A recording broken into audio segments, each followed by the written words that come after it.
As we are making our way to Cipressa. Look at the positioning, Hannah, that's happening.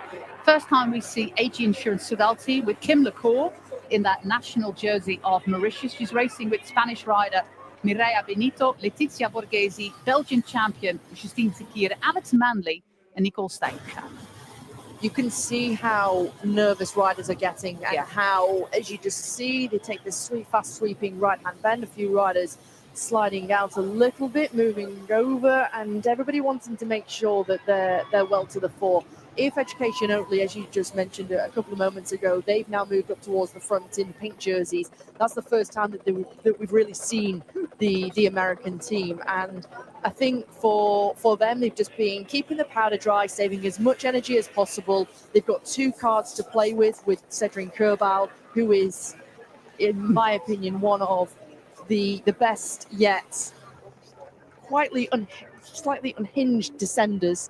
She has no fears whatsoever, but they've also got Noemi Rugg, who was on the podium last year, and so you can see them on the left-hand side of the screen starting to move forward, and they were being very vocal a couple of moments ago, just saying, you need to move up, you need to stay here, we need to make sure we hold this position on the right-hand side, and they've actually been able to come through. SD Works Pro Time are sitting in second wheel, second team, just behind EF Education Oatly. Also moving forward in the purple jerseys, Livalula, Jaco.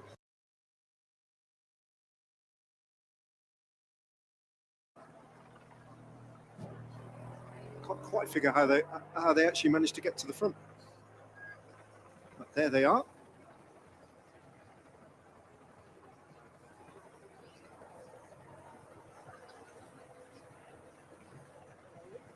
Mathieu van der Poel as well seated in fifth position to look like. Danny van Poppel, actually from Red Bull Bora Hansgrohe, the Dutch national champion, who's right on the front with those two little Trek riders on his wheel. And there's Pogacar alongside some his teammate. Wet patches on the roads, but we'll be cautious. Can make the road a little bit slippery. As we're back on the breakaway. Rossi was a little bit in struggle to follow the companion of the breakaway, has now rejoined them as we see the long and very tall bridge of the highway, which is incredible how they build the highway here in Liguria. Everything is either in a tunnel or on a bridge. So it's architectural wise and engineering behind that, it's quite astonishing. Yeah, that road south to Genoa is quite extraordinary, isn't it? It really is. Sadly famous for the bridge collapsed 7 years ago, probably, or yeah.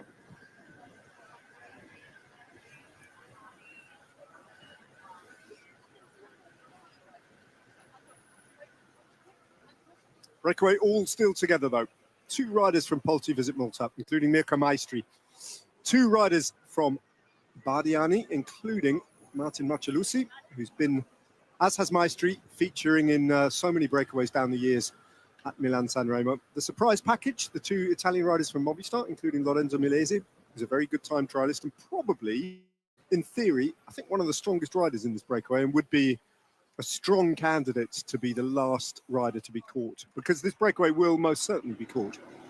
141 kilometers to go, and they've lost about 30 seconds over the top of the Torquino Pass.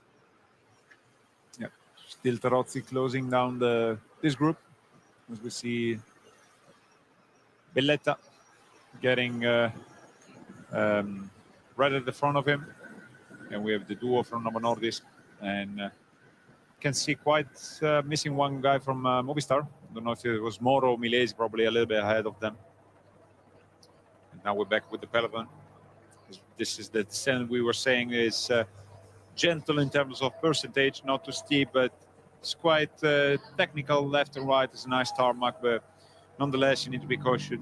And the passage, the breakaway we were just in the village is the only tricky part, I will say. You know, there's a tight switchbacks on the right, and after that, more or less done. And soon they're going to be on the at the bottom of the descent, heading in just 1 kilometer to the coastline of Liguria, to the famous Via Aurelia.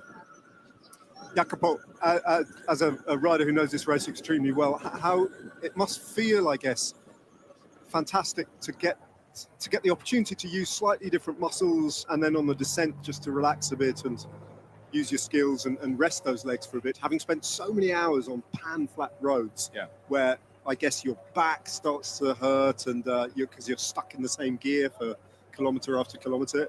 Just doing something different must be. Yeah, the climb itself already, because since the speed is increasing, it allows you to use the body a little bit more. Then you have the descent where you just have to focus on the line you're following.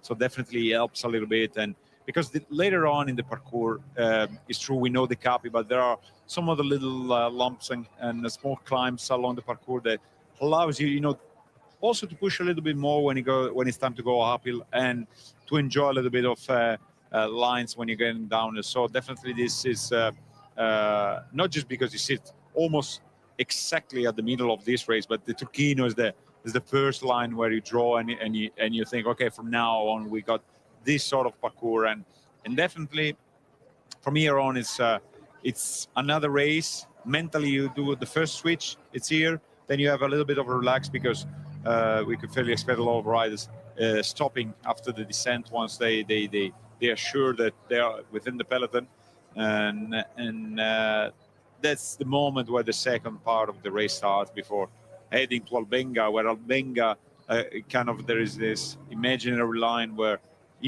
everybody knows the stress from there on is going to pick up, because the road's going to get a little bit narrower. Once they're going to reach the coastline, it's going to be just one road. The famous Aurelia is, an ancient Romanian road.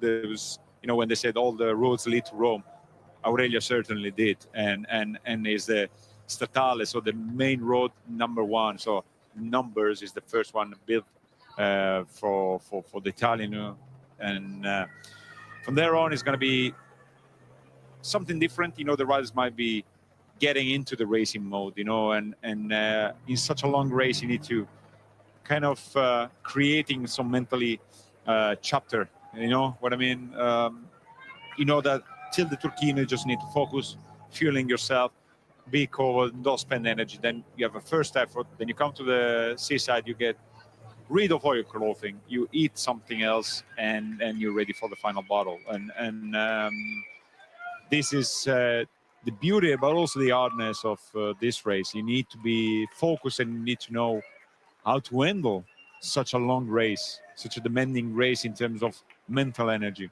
and that's why for those riders, even approaching a descent can be a big benefit.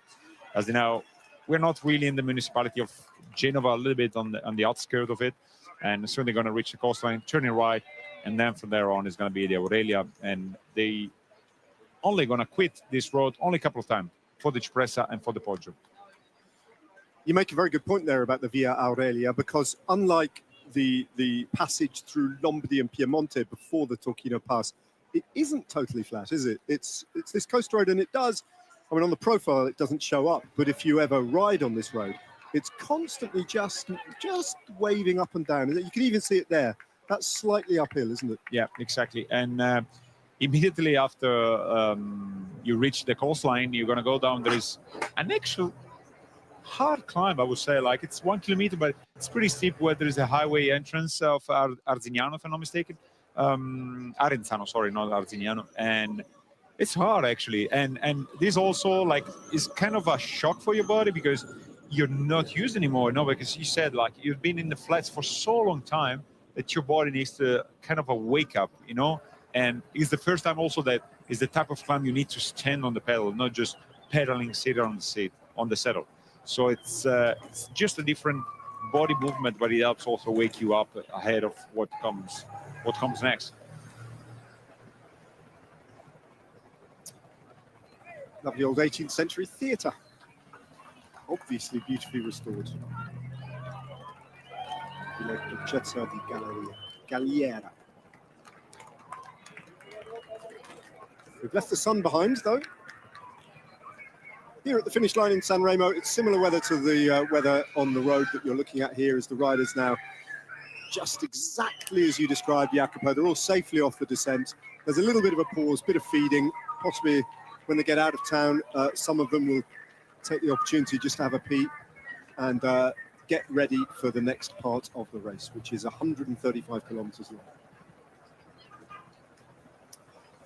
There's quite a crowd assembling here on the Via Roma because the women's race is not too far away. Just looking at a TV monitor, I can see that the women's race is now 25 kilometers from the finish. So this addition of the women's race on the same day as the men's race really adds to the spectacle here in San Remo. They do slow right up here, actually. That time gap of 2 minutes is ballooning back out again as the peloton just knocks it off completely. I think they looking around. Where's Dillier? Exactly.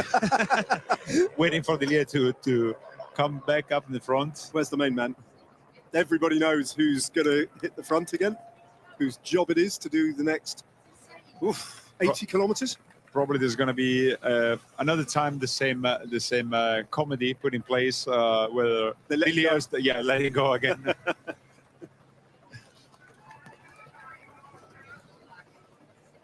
And pesto sauce, if you're hungry, I mean, it's a bit late if you're not Italian or Spanish, but it's lunchtime, and pesto sauce, if you can prepare yourself, do it, because it's not 10, not 20, 100 times better than the one you buy in the supermarket.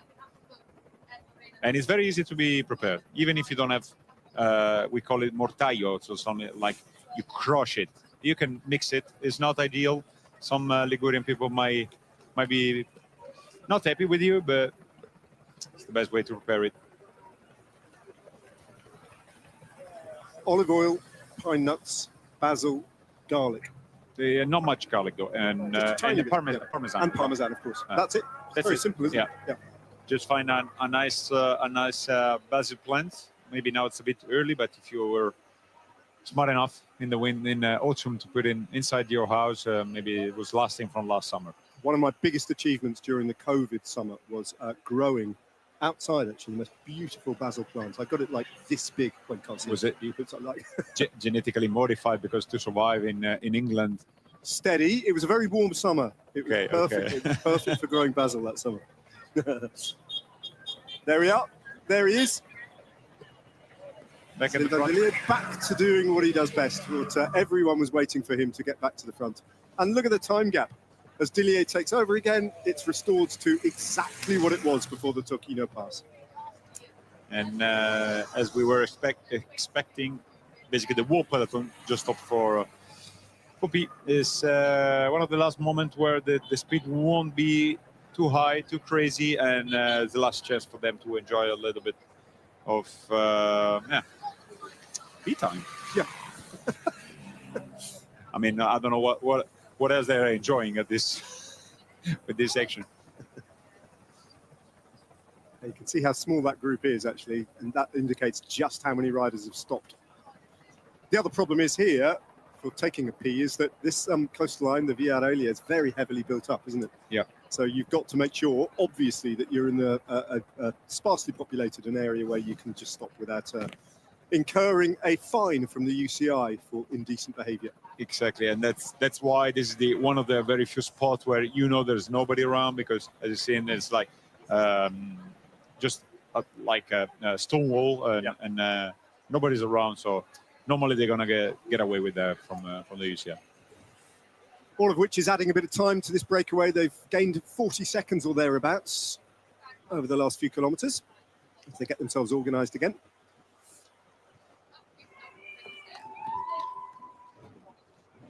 Just a little recap of who's in this breakaway with 2:45. We've got two riders from Bardiani, Martin Macialusi and Manuele Tarozzi. We've got two from Movistar, two Italians, Lorenzo Milesi and Manlio Moro.